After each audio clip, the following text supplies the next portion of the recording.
time to turn up the volume on Sprint Saturday in the Grand Prix of Qatar. We're back on the Arabian Peninsula for the 21st year as Marquez looks to dazzle under the sail lights to make it 4 sprint wins out of 4 in 2025. Who will conquer Qatar over 11 quick-fire laps? It's time for MotoGP.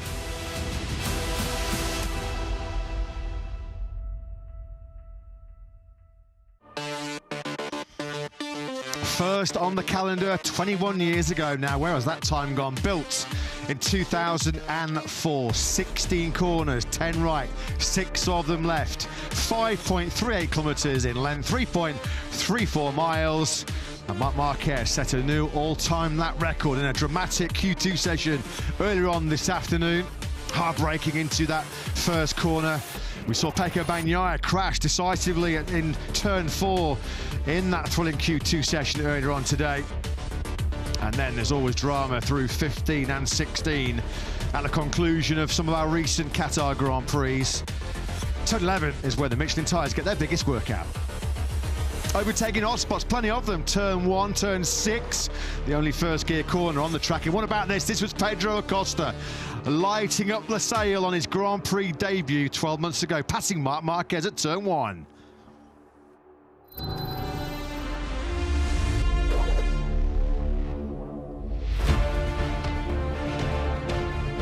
Well, there was chaos, there was confusion in Qatar, wasn't there, 2 weeks ago, as Marquez threw everybody a curveball, as just before it was lights out in Austin, he ran into the pit lane, followed by a whole bunch of riders. A restarted Qatar Grand Prix with 19 laps, saw Marquez well over 2 seconds clear when disaster happened. His first big mistake as a factory Ducati rider, crashing out the lead for the 3rd time in the last 5 years in Austin. Bagnaia taking the big present, his first win of 2025.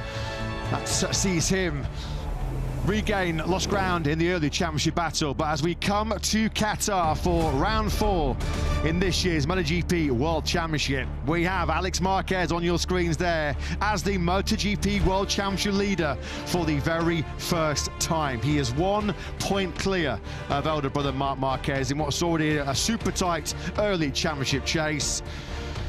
As we mentioned, the sun has set, and we are now set for one of the biggest spectacles on the MotoGP calendar. There is nothing quite like this special sight. There is nothing that really does come close to matching the unique build-up under the lights here at the Losail International Circuit in Qatar.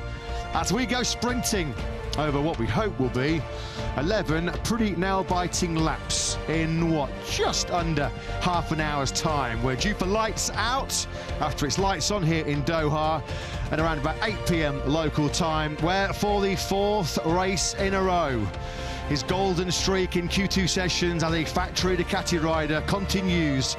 Having taken pole position in Thailand, pole position in Argentina, pole position last time out in Austin, he has made it 4 from 4. Marquez on pole position. You'll need to be quicker than that bird, I'm sure, around Losail tonight. Enjoying a bit of the calm before the storm, because it's going to get very loud, very noisy here in Losail. We're just on the outskirts of downtown Doha. Qatar, one of 8 Asian countries to have hosted a Grand Prix. It's been such a popular stop off on our Grand Prix schedule since it first arrived on the calendar back in 2004. Marc Marquez then on pole position, the first rider in 11 years since he did it himself to take pole in the first 4 Grand Prix since 2014. Alex Marquez joins him on the front row of the grid. Happiness on one side of the Ducati Lenovo team garage, but disappointment and frustration and a lot of work to do over our 33 race laps here in Qatar as Bagnaia crash. He was already sitting 9th place under pressure. He was towards the back end of that Q2 session earlier on when he took a pretty high-speed tumble at turn 4.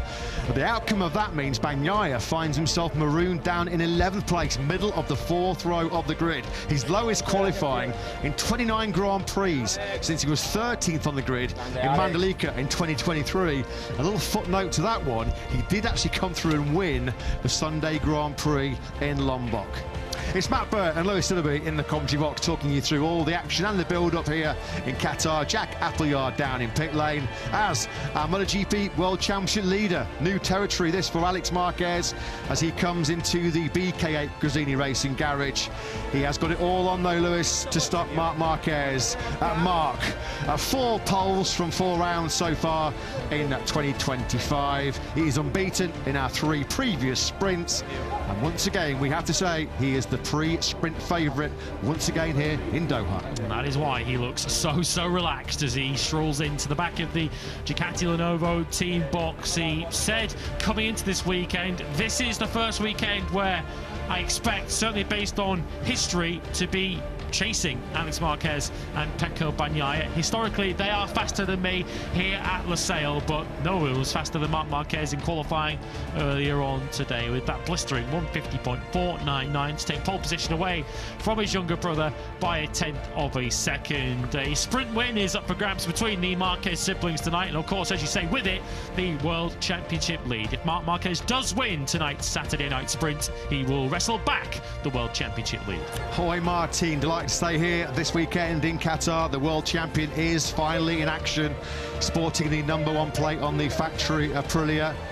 As Frankie Morbidelli greets a few fans outside the VR46 Racing Garage. Only rider in sprint history to win 4 sprints on the spin is our reigning world champion Martin. Well, that is a record that can be matched tonight by number 93. Sprinting into the back of the VR46 Garage for our 11-lap sprint goes Frankie Morbidelli.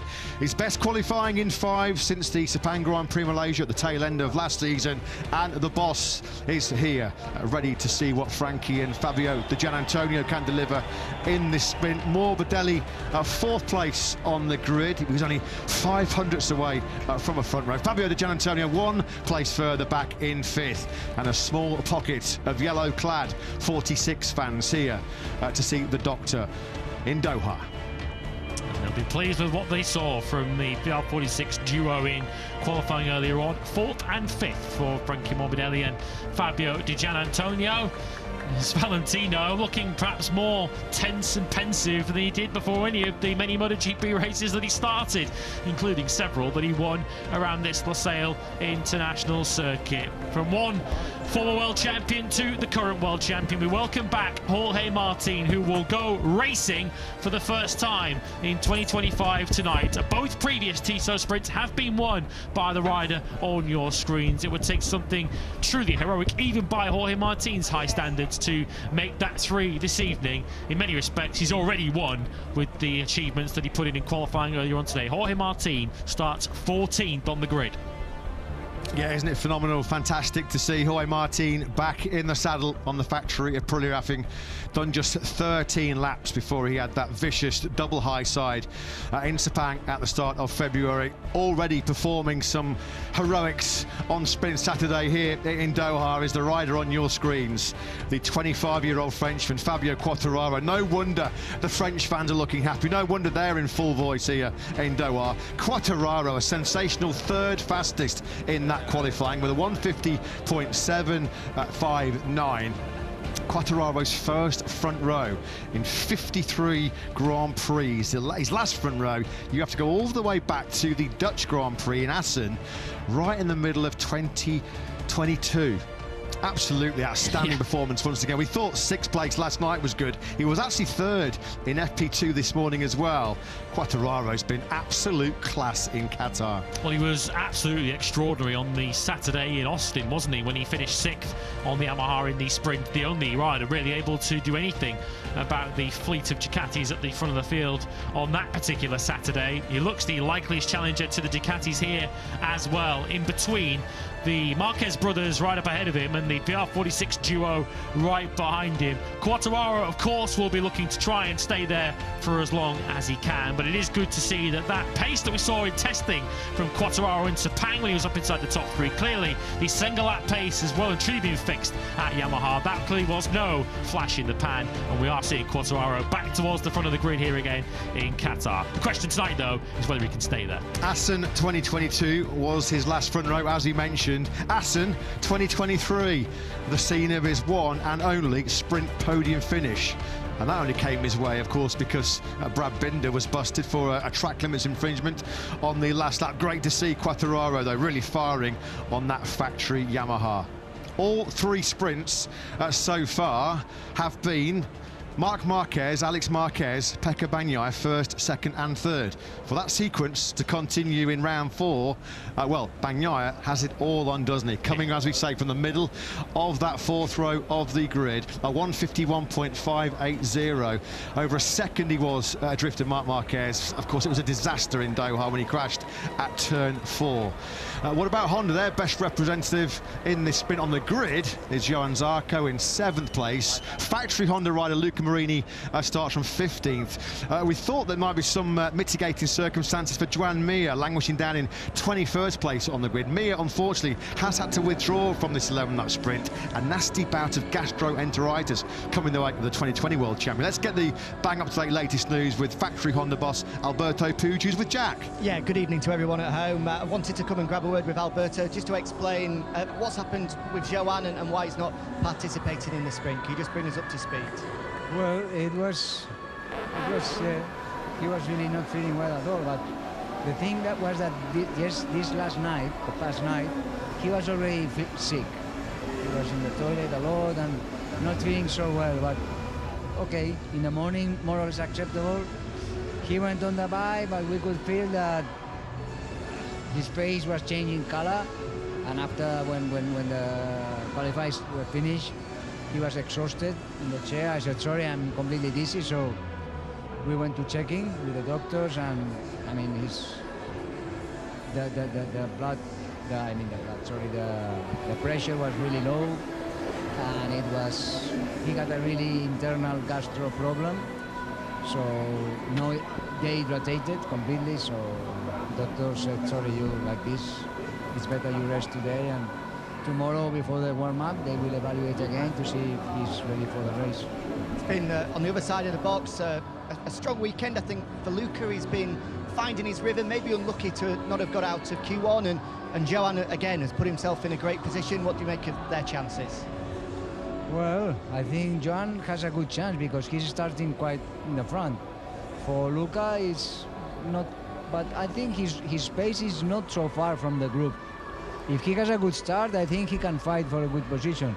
And also same with Joan, if he can start well, I mean, for the sprint race, which is not so long, maybe he can be in I would say, quite a top group. Maybe there will be 2-3 guys that will be faster, but can be interesting. Thanks, Alberto. Thank you. Yeah, thanks very much, Jack. Thanks to HRC boss Alberto Puig. Unfortunately then, Joan Mir hoping, well, let's hope he can be fit to return for the 22-lap Grand Prix tomorrow. Of course, remember last September, the San Marino Grand Prix at the Misano World Circuit, Marco Simoncelli, a nasty bout of gastroenteritis that weekend, ruled Mir out for the entirety of that San Marino battle. So he doesn't have a lot of luck, does he, with the old tummy bugs, does the former world champion? No, Alex Marquez, though, as you can see on your screens, well, if there are some butterflies in his stomach, you can understand why, because for the first time, Alex Marquez is about to head to a grid as the MotoGP World Championship leader. 1 point is the difference between himself and his older brother, Mark, who clearly have retained their great relationship and their sense of humour with each other. There's been a running gag going on between the Marquez brothers this weekend, as Alex Marquez left a sticker on the front of Marc Marquez's bike as they posed for a team photo in pit lane on Thursday here, and then Marc Marquez had to do most of his part-family interviews earlier on after pole position with a sticker of his younger brother Alex stuck to his back. The I guess the culprit that we can call it from that one wasn't Alex, but the team manager Cressini, Michele Massini. But Alex Marquez will be hoping that Mark is staring at his back in the 11-lap sprint that we have coming up. Under the Losail lights, the leading light once again for Aprilia is the impressive, once again, rookie Agura.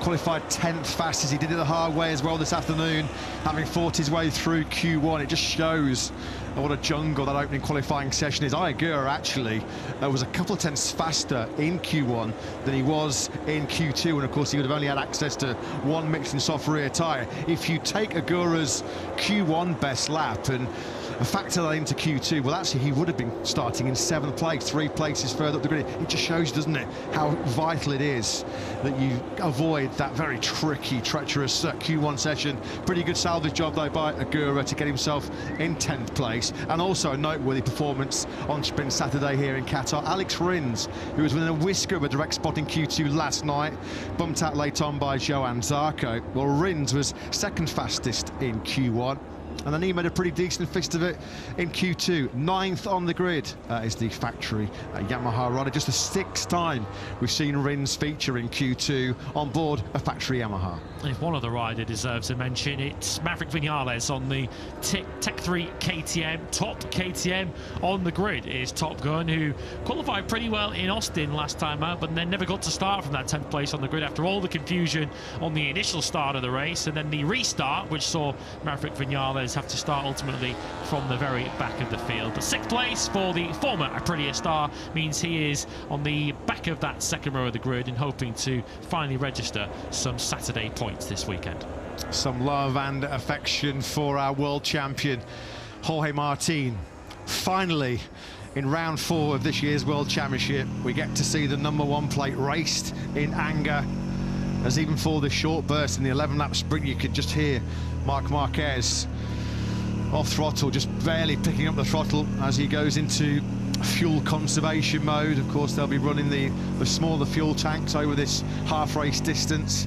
11 laps coming up. 97th career pole position for Marquez in qualifying this afternoon. 69th in the MotoGP World Championship as Ducati look for an 11th successive podium lockout. They've locked out the podium in the last 10 events. The last time there was a non-Ducati on the podium was Pedro Acosta in Thailand. Oscar, copy. Okay, copy.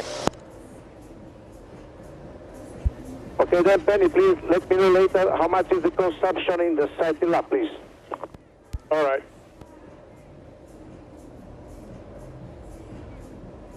Okay, everything is clear.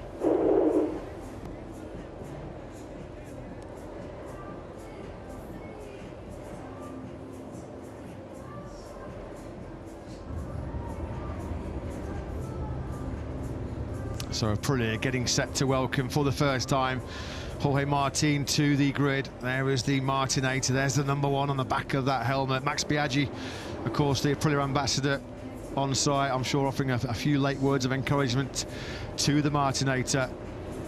Of course, he hasn't had this sort of nerve-jangling feeling, has he, since last November, where he really was under the cosh, where he really was nervous and tense going into that Solidarity Grand Prix weekend, where it was all on the line between himself and Pecco Bagnaia for the World Championship. Pecco Bagnaia knows that he's going to have to produce some more first lap pyrotechnics both tonight and tomorrow if he's to have any hope of getting on terms with his teammate and the current championship leader, who start together on the front row of the grid. We saw signs of that returning for Pecco in Austin last time out when he came from 6th on the opening lap to lead as early as the very first corner, getting all the way to the front of the field from 11th on the grid. Does feel like a tall order, but this is Pecco Bagnaia, who has, as I say, made a habit of storming through the field on the very first lap. One thing's for sure, though, Marc Marquez from pole position is not going to be waiting around for his teammate. Spent all season, hasn't he, Bagnaia, chasing that confidence-inspiring front feeling.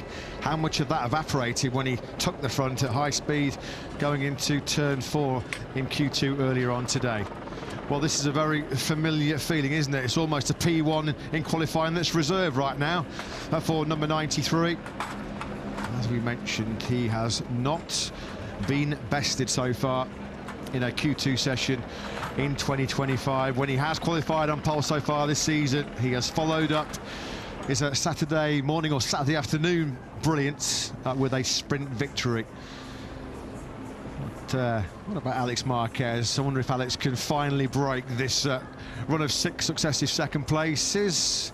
Well, let's go and hear the thoughts of one of our former football World Cup stars, World Cup winner back in 2010. Javi Martinez is with Jack on the grid. Yeah, he is indeed. He's a big fan of Marc Marquez, good friend of Marc Marquez, and Marc's in a good position here. Javi, I know you're a big fan of the sport. How do you see this one playing out?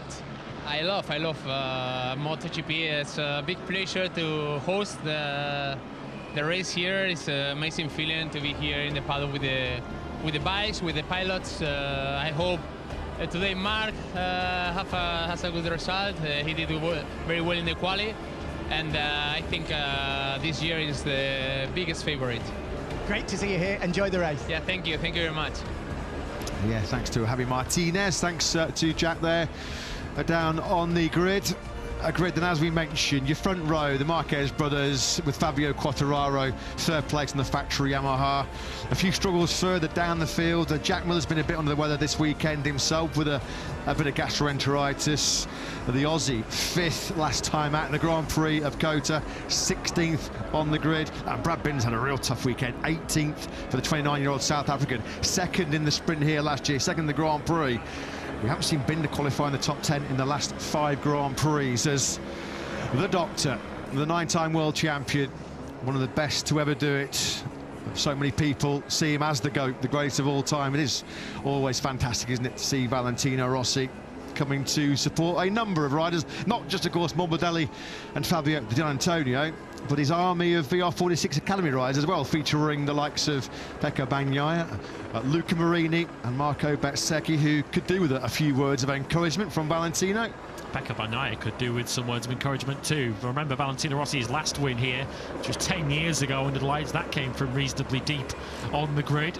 Pecco Bagnaia has certainly got his work cut out. Well, we're looking at Fabio Quartararo on screen. His crew chief's been a bit under the weather too so far this weekend, but Diego Gabellini is back by Fabio's side, and he's now talking to Jack. Diego, a brilliant result in qualifying for Fabio. What can he now do in the sprint? It's difficult to say. The pace is good, but it's not that good like in the quali. So let's see. We have to do a good start and try to be there with the best guy in front as much as possible, and then let's see. Thank you. Good luck.